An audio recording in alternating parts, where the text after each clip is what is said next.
안녕하세요. 이 어려움 중에도 부족 선교를 위해 저희를 위해 기도해 주시고 또 귀한 큰 헌금을 보내주신 교회 앞에, 당회 앞에, 또 목사님 앞에 특별히 오늘 이렇게 주일날 함께 예배드리고 예수 하나님의 공이 너무 좋은 찬양을 함께 찬양할 수 있도록 기회 주시고 말씀 나눌 수 있는 기회 주신 교회 앞에 진심으로 감사드립니다.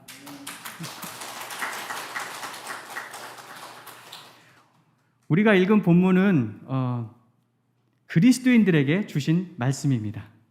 본문은 이 땅을 살아가는 그리스도인들을 향한 하나님의 뜻이 무엇인지 단순 명확하게 가르쳐 주시는 말씀입니다. 항상 기뻐하라, 쉬지 말고 기도하라, 범사에 감사하라. 이것이 그리스도 예수 안에서 너희를 향하신 하나님의 뜻이니라. 암송구절이고요. 벽에도 많이 걸려있는 말씀입니다. 또한 이해가 어렵거나 특별한 해석이 필요한 구절도 아닙니다. 하지만 몇 가지 오해가 있는데, 첫 번째로 항상 기뻐하고 범사에 감사하라는 것은 모든 일에 감사하라 이런 뜻은 아닙니다. 모든 상황에, 그 상황에 대해 어떤 상황을 맞이해도 그 상황을 감사하라는 게 아니라 어떤 상황 속에서도 감사하라는 뜻입니다. 지금 바울이 2차 전도 여행 때 데살로니가에 복음을 전했고 교회가 빠르게 세워졌습니다. 교회가 세워지자마자 유대인들이 시기 때문에 박해가 있으니까 바울이 떠났어요. 데살로니가를 떠나서 아덴으로, 또 베레아로, 아덴으로, 또 고린도로 이렇게 떠났습니다. 그런데 데살로니가를 떠난 지 얼마 안 돼서 디모데를 통해서 데살로니가의 어려움들을 얘기를 들었거든요. 그래서 바울이 이 데살로니가 성도들의 어려움에 목양이 필요하기 때문에 이 데살로니가 전서 편지를 보내게 됩니다. 가장 큰 외적인 이유는 이단들의 공격이 있었고 또 박해도 있었습니다. 내적으로는 이단들의 어려움이 있었고 외적으로는 예수님 믿는 것 때문에 물질적, 물리적, 사회적, 관계적 어려움이 있었습니다. 그래서 데살로니가 전서를 통해서 데살로니가 성도들에게 바른 믿음이 무엇이고 하나님을 기쁘시게 하는 삶이 무엇인지를 가르쳐 주었습니다. 그 가운데 있는 말씀이 오늘 우리가 읽은 말씀입니다. 그러니까 데살로니가 성도들은 지금 예수님 믿은 지 얼마 안 된 성도면서 그 믿는 것 때문에 어려움을 겪고 있는 거예요. 그런데 그들에게 하나님이 바울을 통해서 무슨 말씀을 하시냐면 항상 기뻐하라, 쉬지 말고 기도하라, 범사에 감사하라, 그 말씀을 하고 있는 겁니다. 사실 우리가 환경과 상황에 반응하고 감정이 따라가는 것은 너무나도 자연스럽습니다. 우리가 목욕탕을 가도 따뜻한 물에 가면은 우리 몸이 늘어지고요. 찬물에 갑자기 들어가면은 오그라드는 게 너무 자연스러운 반응입니다. 부유한 환경에 있다가 궁핍해지면은 마음이 어렵고요. 궁핍한 환경에 있다가 부유해지면은 또 우리 마음과 자세도 달라지는 게 너무 자연스럽고 당연합니다. 큰 영향이 있기 마련입니다. 그럼에도 불구하고 주님은 오늘 이 말씀을 통해서 우리에게 너희가 어떠한 환경과 상황 속에서도 감사하는 것이 옳다고 우리에게 말씀해 주십니다. 항상 기뻐하고 범사에 감사한다는 이 말은 다른 말로 하면 자족입니다. 자족. 우리가 자족하면 오해하는 게 있습니다. 이 자족하면 현실에 안주하는 거라는 오해가 있습니다. 이 성경에서 말하는 자족은 안주가 아닙니다. 현재 상황에 만족하면서 이만하면 됐지 하는 그냥 주저앉는 것, 이것을 말하는 게 아닙니다. 자족은 그런 게 아니에요. 성경에서 가르쳐주는 자족은 내가 당하는 어떠한 환경과 상황 속에서도 하나님을 바라보고 그분을 믿음 때문에, 그분 때문에 긍정적인 마인드와 생각을 버리지 않는, 기뻐하는 그것이 바로 자족입니다. 그러니까 여기서 항상 감사하라, 항상 기뻐하라, 이것은 감정이라기보다는 주님을 바라보는 믿음에서 오는 태도에 가깝습니다. 저희가 이제 비자를 지난주에 목사님이 말씀하신 대로 신청했고요. 아직 언제 나오진 않았지만 대략 다음 주나 다다음 주쯤에 나올 것 같습니다. 그러면 나오면은 저희가 늦어도 8월 초에는 갈 예정입니다. 어떤 분들이 저희한테 이렇게 이제 비자가 그동안 막혀가지고 못 있었는데 비자 문이 열리니까 이제 선교사님 돌아가게 되셨네요. 파푸에 돌아가시겠네요. 좋으시겠어요. 그러더라고요. 예, 어떤 분들은 이제 돌아가게 됐는데 어떠세요? 저한테 물어봤어요. 여러분 어떨 것 같습니까? 선교사가 특별히 저 같은 경우는 이제 파푸아로 다시 돌아가면은 어떨 것 같습니까? 좋으시겠어요? 예, 좋습니다. 제가 그렇게 대답했을까요? 예, 두 마음입니다. 좋은 것도 있고요. 야, 이제 또 고생하는 곳으로 가는구나. 그 마음도 있습니다. 제가 파푸아를 선택해서 간 거는 누가 저를 등 떠밀려서 간 건 아니었어요. 주님 앞에서의 저의 선택이었습니다. 하지만 파푸아가 좋아서 간 건 아니거든요. 파푸아는 가족됐고 같이 살만한 곳은 아닙니다. 대단히 파푸아 사람들한테는 미안한데 한국 사람으로서 파푸아를 저는 좋아하고 살기 좋은 곳이 아니에요. 너무 힘든 곳입니다. 일단은 먹을 게 없습니다. 파푸아는 된장, 고추장, 고춧가루를 구하려면 비행기를 타고 6시간을 나가서 사와야 됩니다. 물가 비쌉니다. 왜냐하면 외딴 섬이기 때문에 모든 것이 인도네시아 본토에서 수입해 오거든요. 그래서 물가가 비쌉니다. 비싸고 싱싱하지 않습니다. 예를 들면 계란도 다 수입해요. 근데 수입하니까 배로 들어오는 이 계란이 허였습니다. 이 보존제를 발라가지고. 그래서 우리가 계란을 깔 때 그냥 뚝 까면 안 돼요. 꼭 다른 이 그릇에 까가지고 계란이 괜찮은지 안 괜찮은지 확인하고 난 다음 집어넣습니다. 안 그러면 하나 둘 집어넣다가 상한 게 들어가면 다 망치기 때문에. 못 구하는 물건이 너무 많습니다. 저희가 파푸아에 있다가 한국에 오면은 저 같은 경우 제일 먼저 하는 일이 뭐냐면 마트에 갑니다. 마트에 가서 한 일주일 동안 매일 가요. 그냥 걸어 다닙니다. 필요한 게 있어도 필요한 게 없어도 그냥 걸어 다닙니다. 그러면은 제가 직접 이런 제스처를 취한 건 아니지만 마음속에 정말로 다른 공기인 것 같아요. 그렇게 없는 물건들이, 그렇게 원하는 물건들이 고를 수 있고 마음대로 있는 걸 보면서 얼마나 마음이 풍성해지는지 몰라요. 이렇게 살아야지 하는 마음이 정말 자유함을 느낍니다. 일주일 동안 그렇게 해요. 다이소, 생활 그 파는 데 가면은 매년마다 얼마나 신기하고 그 발명품들이 나와가지고 얼마나 불편함이 없는 신기한 것들이 나오는지, 정말 이 다이소 하나만 파푸아에 있으면 정말 소원이 없겠다, 이런 생각이 너무너무 많이 들게 됩니다. 깨끗하지 못합니다. 파푸아 사람 많이 안 살고 여행지도 아니기 때문에 자연 잘 그대로 보존되어 있으니까 좋겠네요. 좋습니다. 공기 좋아요. 사람 안 사는 데만. 사람 사는 곳은요, 다 쓰레기를 태어나면서부터 죽을 때까지 태웁니다. 거기선. 그렇기 때문에 온 곳에 쓰레기 태우는 연기가 가득해요. 파푸아는 워낙 덥기 때문에 집안에 벽이 없거든요. 그냥 이렇게 스크린으로 다 해놨지. 그러면은 주변에서 태우는 연기가 집안으로 다 들어옵니다. 콜록콜록콜록. 얼마나 괴로운지 몰라요. 파푸아에 그래서 폐암이 많습니다. 오지에 사는 사람들이 폐암이 많아요. 왜? 태어날 때부터 죽을 때까지 쓰레기를 태우기 때문에. 날씨, 아침 9시부터 오후 3시에서 4시까지 보통 40에서 45도입니다. 그것도 365일. 저는 나갈 때 항상 선글라스를 쓰고 모자를 쓰고 긴팔을 항상 입고 다니고 장갑까지 낍니다. 왜냐하면 우리나라에서 경험할 수 없는 햇빛이에요. 우리 백인 선교사들은 그래서 피부암이 많이 걸려요. 저처럼 날씨에 별로 민감하지 않은 사람은 상관이 없는데 제 아내나 날씨에 민감하신 분들은 거기 있는 자체를 너무너무 힘들어합니다. 너무너무 힘들어해요. 불편해요. 위험해요. 인도가 없습니다. 그냥 걸어 다닙니다. 개미가 산 곳곳에 불개미가 많아요. 하도 더우니까 저는 거기서 운동화나 구두를 신은 적이 거의 없거든요. 항상 슬리퍼를 신고 다닙니다. 그럼 슬리퍼를 이렇게 신다가 개미들이 많으니까 슬리퍼에 개미가 있다가 제 발이 딱 들어가니까 개미가 딱 뭅니다. 그 불개미가. 그거 물리고 나면 한 30분 동안 말할 수 없는 짜증스러운 간지러운 거 아픔이 있어요. 그게 한 번이 아니라 두 번이 아니라 몇 번을 당하잖아요. 사람이 너무 짜증스럽습니다. 거기가 너무 싫어져요. 불쾌합니다. 외국인들 선교사들은 그분들의 입장에서는 어쨌든 외국인이고 부자로 여기기 때문에 어쨌든 바가지를 씌웁니다. 보통 현지인보다 심한 경우는 10배도 씌워요. 그거를 한 번, 두 번 당하다가 여러 번 당하잖아요. 그러면 너무너무 불쾌합니다. 현지인이 너무 싫어요. 미워져요. 제가 누굽니까? 선교사잖아요. 선교사로 사랑으로, 그리스도의 사랑으로 가서 복음을 전하고 사랑으로 관계하고 해야 되는데 어느 날 저 자신과 아내와 관계를 보니까 입 툭 튀어나와가지고 현지인 욕하고 여기 왜 이래 하면서 불평, 원망하고 있더라고요.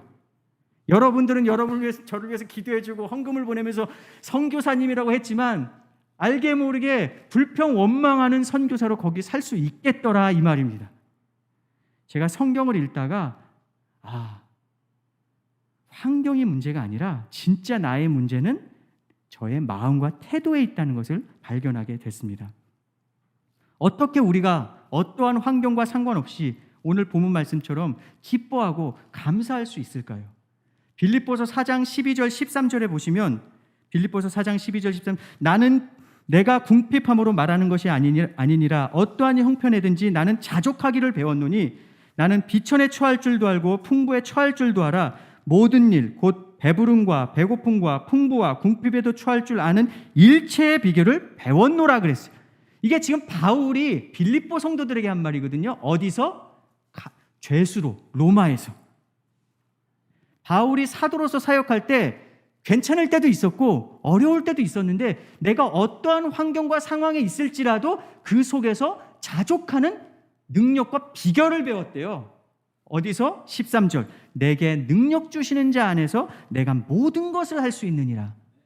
그 자족의 능력이 바울 속에서 나온 게 아니라 바울이 믿는 그리스도를 바라봤을 때 주님이 주시는 능력이라는 겁니다. 저에게 없는 게 바로 이 자족의 능력이었다는 것을 제가 발견하게 됐습니다. 그리스도를 믿고 우리가 바라볼 때 주님으로 인해 주님이 주시는 능력으로 내가 어떠한 상황과 환경에 있을지라도 불평하고 낙심하지 않고 감사할 수 있는 믿음의 고백, 그 능력을 하나님이 주시겠다는 말씀입니다. 여러분, 자족은 현실 안주가 아닙니다. 그런 게 아니에요. 자족은 이만하면 됐지 하면서 눌러 앉는 게 아닙니다. 성경적 자족은 그런 게 아닙니다. 성경에서 가르쳐주는 자족하라, 감사하라, 기뻐하라 그 말은 내가 어떠한 상황과 환경에 있을지라도 주님을 믿는 믿음에서 오는 그 믿음 때문에 주님 때문에 활력과 긍정을 잃지 않는 긍정적인 태도와 자세를 의미합니다. 그건 마인드 컨트롤하고는 다릅니다. 하나님을 기뻐하고 신뢰함 때문에 기죽거 있는 것이 아닙니다. 자족은 그리스도인들이 예수님을 믿고 신뢰할 때 그분에게서 나오는 성령의 열매입니다. 사랑과 희락과 화평과 오래 참음. 희락과 화평, 바로 성령의 열매가 자족입니다. 그래서 자족은 감정이라기보다는 하나님이 주시는 능력이고 태도에 가깝습니다. 저희가 파푸아에 작년에 파푸아 독립운동과 코로나가 겹쳐가지고 비자가 거절돼서 이렇게 갑자기 우리나라에 쫓기게 되어서 추방돼서 나왔습니다. 저희가 부족에 들어가기 위해서 부족에 집을 짓고 활주로를 놓기 위해서 다 준비를 해놨는데 수천만 원 들여서 그걸 해놓은 상태에서 갑자기 비자가 거절돼서 나라에서 쫓겨났어요. 제가 생각해봤습니다. 선교사가 비자가 거절돼서 추방되는 게 어떤 의미일까? 마치 여러분 우리나라에서 다 망해가지고 길거리에 나앉은 상황과 비슷합니다. 회사를 운영하는데 부도 맞은 것과 부도 맞을 상황과 비슷한 거예요. 회사에서 쫓겨나고 이제 거의 미래가 암담한 것과 비슷한 상황입니다. 아니, 하나님께서 왜 이런 상황을, 왜 이런 어려움을 제가 질문하고 기도해도 답이 없더라고요. 제 주변 수많은 동료들도 그렇게 됐는데 답을 아는 사람은 없었습니다. 여러분, 우리가 성경을 읽을 때 하나님께서 우리의 고난과 상황에 대한 답변을 주시지 않은 경우가 많아요. 그런데 그런 상황 속에서 하나님의 말씀을 통해 분명하게 주시는 말씀이 있었습니다. 하나님의 선하심과 하나님의 사랑, 인자하심을 믿고 오늘 기뻐하고 감사하라. 그 말씀을 주셨습니다. 너희를 향하신 하나님의 뜻이니라. 뭐가? 항상 기뻐하고 범사에 감사하는 것이. 그것이 하나님의 뜻입니다. 저희가 비자를 받아도 가서 오랫동안 있는 비자가 아니라 지금 비자 상황이 이렇게 안정적이지 않아서 60일 체류할 수 있는 비자를 받게 됩니다. 60일 체류하는 비자를 받아서 가서 다시 장기간 체류할 수 있는 비자로 이렇게 옮겨가게 돼요. 그러니까 그런 과정들이 남아있는데 어떻게 바뀔지 아직 모릅니다. 왜냐하면 코로나라는 변수가 있기 때문에 여전히 불확실히 저희 앞에도 놓여 있고 우리 앞에 놓여 있습니다. 그러나 그것과 상관없이 하나님이 나를 향한 뜻은 분명한데 그것이 무엇이냐? 그 모든 상황 속에서 기뻐하고 감사하는 것, 자족하는 것, 긍정의 태도와 마음을 잃지 않는 것, 그것이 하나님이 우리에게 주시는 분명한 말씀입니다. 시편 136편 1절에 여호와께 감사하라. 그는 선하시며 그 인자하심이 영원함이로다 그랬어요. 여호와께 왜 감사하라? 그분의 선하심이, 좋으심이, 사랑이 우리 안에, 우리 삶 가운데 있다는 겁니다. 여러분, 성경을 읽다가 성경을 통해서 하나님의 뜻을 우리에게 가르쳐 주시죠. 그런데 성경을 읽으면서 이것이 너희를 향한 하나님의 뜻이니라 너무 직접적으로 말한 구절은 제가 알기로 이 구절밖에 없습니다. 하나님의 뜻이 뭘까? 왜 하나님이 이런 고난을 주실까? 왜 이런 상황에서 원하시는 것이 뭘까? 우리 질문하잖아요. 분명한 것부터 먼저 가야 되거든요. 그게 뭐냐? 하나님의 뜻, 항상 기뻐하고 범사에 감사하는 것, 자족, 그것이 지금 저와 여러분을 향한 하나님의 뜻입니다. 성경을 읽어보면은 하나님은 거룩하신 분이세요. 거룩하신 하나님을 가르쳐 주십니다. 거룩하신 하나님이기 때문에 하나님은 공의로우신 분이세요. 그렇기 때문에 죄에 대해서 반드시 심판하십니다. 죄를 못 본 척 하신 경우가 없어요. 그건 거룩과 공의가 아닙니다. 그런데 또 놀랍게도 하나님이 그 죄의 심판이 있는 곳에 하나님의 사랑이 나타납니다. 꼭 피할 길을 주세요. 피할 길을. 심판받아야 되는 죄인의 그 죄 때문에 받아야 할 심판에 피할 길을 주시는 사랑의 하나님이 성경을 통해서 나타납니다. 그 하이라이트가 바로 예수 그리스도이고요. 뿐만 아니라 예수님 믿는 우리에게 주어지는 축복이 있는데 바로 삶에 피할 길을 주십니다. 여러분, 우리 하나님은 피할 길을 주시는 하나님이세요. 여러분이 믿는 자고 하나님 자녀라면 어떤 하나님을 믿어야 되냐면 나에게 피할 길을 주시는 하나님이심을 믿어야 됩니다. 그것이 성경을 통해서 우리에게 가르쳐 주시는 하나님이 어떤 분이신지를 가르쳐 주는 진리입니다. 우리가 코로나 시대에 있지만 각자 상황이 다 다릅니다. 환경도 다르고요. 당하는 고난도 다르고 고난의 기간도 다르고 고난의 종류도 다릅니다. 그러나 하나님이 오늘 이 자리에 우리가 어떠한 환경과 상황에 있을지라도 주님을 신뢰함으로 긍정적이고 감사하는 태도를 잃지 말기를 하나님이 원하십니다. 이것이 우리를 향한 하나님의 뜻입니다. 항상 기뻐하라, 범사에 감사하라, 그리고 중간에 뭐가 있죠? 쉬지 말고 기도하라.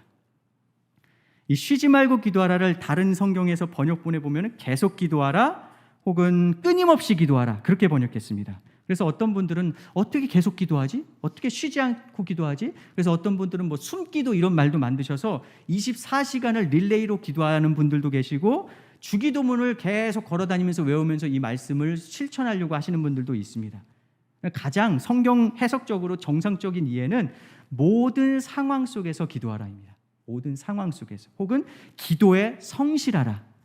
우리가 성경을 읽을 때 그 성경 말씀을 잘 이해하려면 기본적으로 가장 기본 해석 지침이 뭐냐면 문맥이거든요. 문맥과 함께 또 보는 게 뭐냐면 성경 전체를 통해 그 본문 말씀을 보는 건데 가장 실제적인 거는 병행 구절들을 보는 겁니다. 병행 구절들을. 성경에 보면 기도에 대한 가르침이 많이 있습니다. 한번 띄워주시겠습니까? 누가복음 21장 36절에 보면은 항상 기도하고 깨어 있으라. 로마서 12장에 소망 중에 즐거워하고 환난 중에 참으며 기도에 항상 힘쓰며 에베소서 6장에 어떤 상황 속에서도 성령 안에서 기도하라. 골로새서 4장에 항상 기도하게 힘쓰라. 베드로전서 4장 7절 깨어 있으면서 자기를 절제하고 다스리며 기도하게 힘쓰라. 기도하게 힘쓰라고 그리스도인들에게 말하고 있습니다. 저랑 아주 친한 선교사분이 계신데 이분이 커피를 너무 좋아하세요. 얼마나 좋아하냐면 이분이 아침에 일어나면 맨 먼저 하는 일이 뭐냐면 화장실에 가요. 두 번째가 그냥 물을 마십니다. 그러고 난 다음에 세 번째 하는 일은 커피를 만들어요. 내리는 커피를요. 그거를 빠지지 않고 1년 365일 매일 합니다. 그거를 꾸준히 해요. 저희 부족 선교사는 뭐 전기가 있는 곳이 아니고 물 이렇게 다 빗물을 받아서 쓰거든요. 그런 환경 속에 있기 때문에 또 이동이 잦기 때문에 매일매일 이렇게 자기의 일상을 꾸준히 하기가 쉽지가 않습니다. 환경이 자꾸 바뀐단 말이죠. 그러니까 이분이 부족에 들어갔다 나왔다 하시는데 부족에 들어갈 때는 거기 전기도 없고 물도 제대로 없으니까 어떻게 하시냐면 이 보온병을 가지고 가요. 그리고 전날에 물을 끓여 놓습니다. 왜냐하면 새벽에 일어났을 때 물을 끓일 수 있는 환경이 안 되니까 전날 물을 끓여 놓고 보온병에다 뜨거운 물을 담아 놓습니다.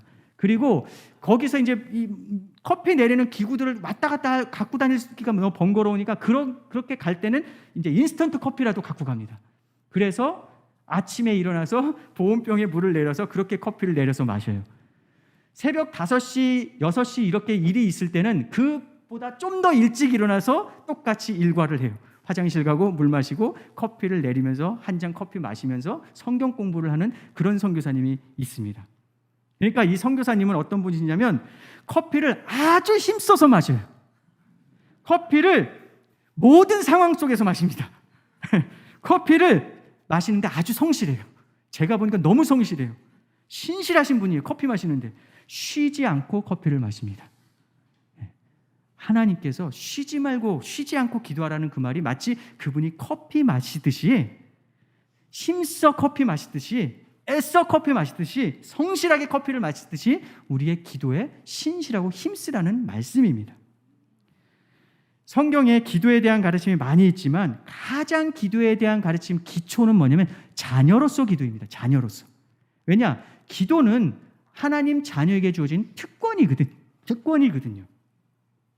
하나님은 우리의 기도를 통해서 자녀인 우리의 목소리와 생각과 마음을 듣고 교제하길 원하십니다. 그래서 기본적으로 기도는 자녀가 부모에게 나아가서 대화하고 물어보고 필요한 것을 말하는 것과도 같습니다. 저희가 이제 인도네시아 파푸아에 있으면서 주변이 다 서양 선교사나 이제 인도네시아 사람이나 파푸아 사람이니까 우리 애들은 집에서 부모를 통하지 않고서는 우리나라 말과 문화를 배울 기회가 없잖아요.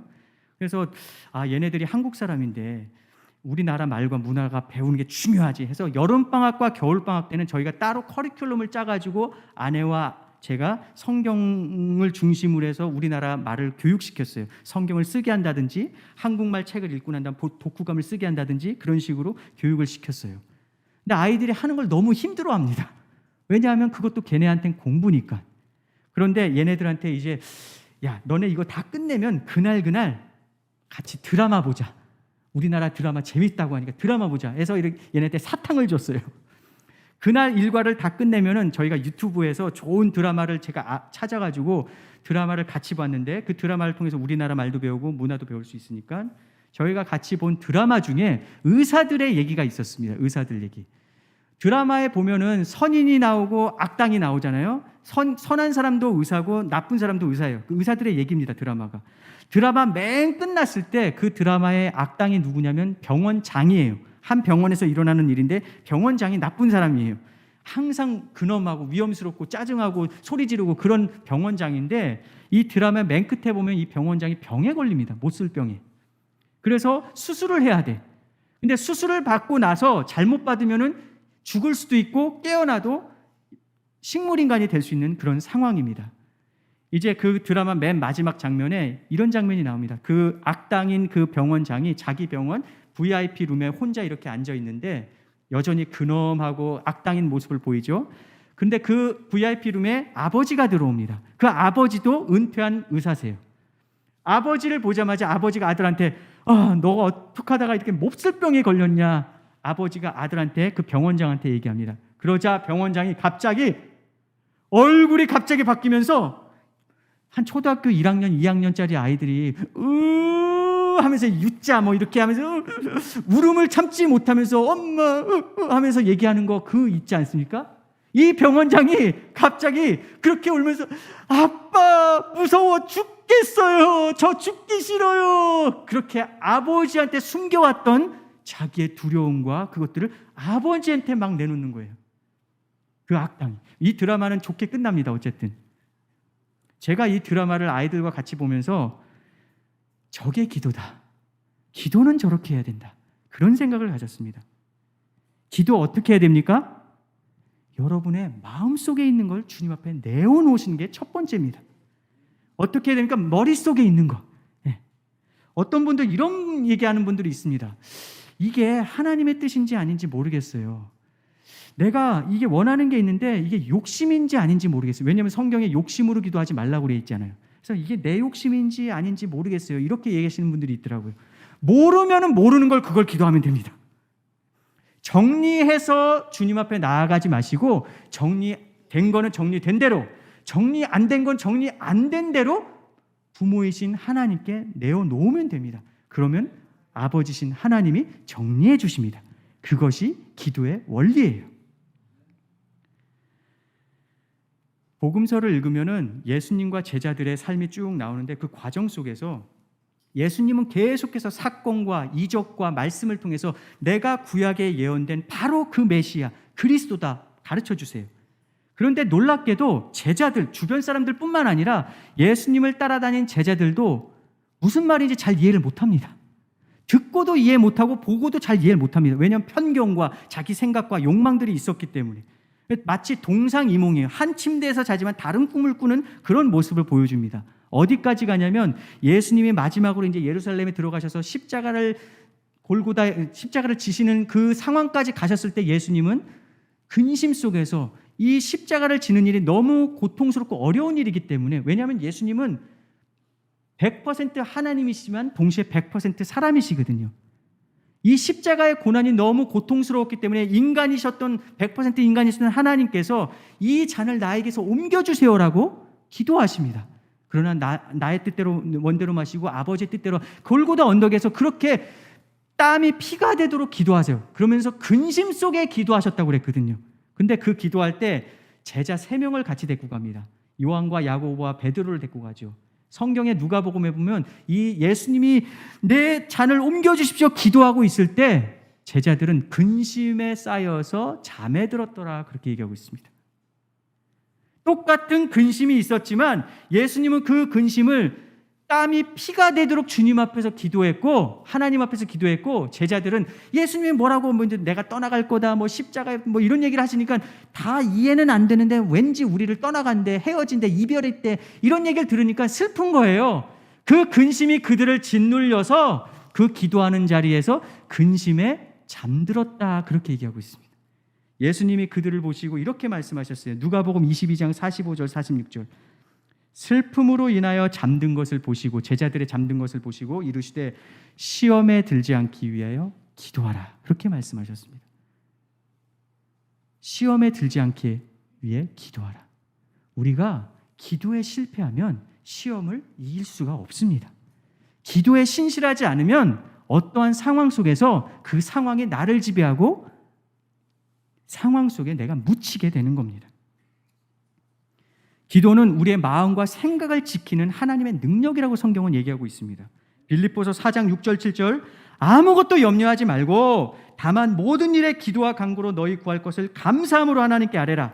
그리하면 모든 지각에 뛰어난 하나님의 평강이 그리스도 예수 안에서 너희 마음과 생각을 지키시리라 그렇게 말씀하셨습니다. 아무것도 염려하지 말고, 염려되는 요거까지 요거 모든 것, 작은 것, 유치한 것 그런 거 없습니다. 내 삶의 모든 것을 주님 앞에 기도하면 그 작은 것까지 유치한 것까지 이래도 되나 싶은 것까지 주님이 그 기도를 통해 우리의 마음과 생각을 정리하시고 지켜주신다고 하나님께서 빌립보서를 통해 우리에게 가르쳐 주십니다.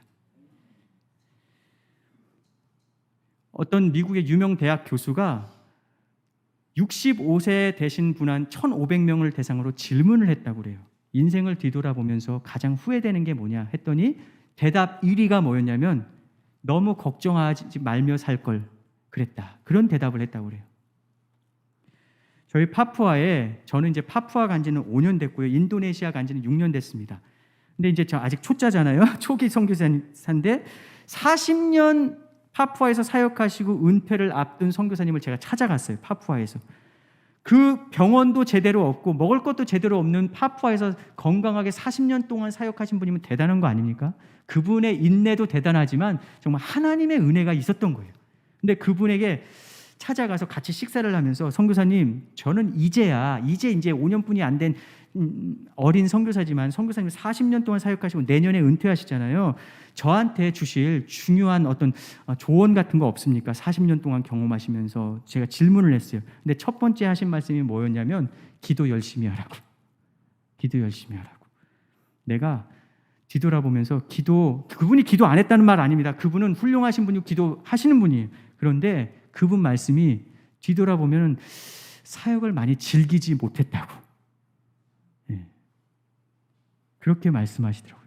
사역을 즐기지 못한 것과 기도 열심히 하라를 연결해서 말씀하셨다면 우리가 무슨 말인지 대략 이해가 되시죠? 예, 그건 사역뿐만 아니라 우리 삶과 여러분의 삶의 현장과 직결되는 문제입니다. 불평, 원망, 두려움, 그것을 기도 제목으로 바꾸라고 성경은 우리에게 가르쳐 줍니다.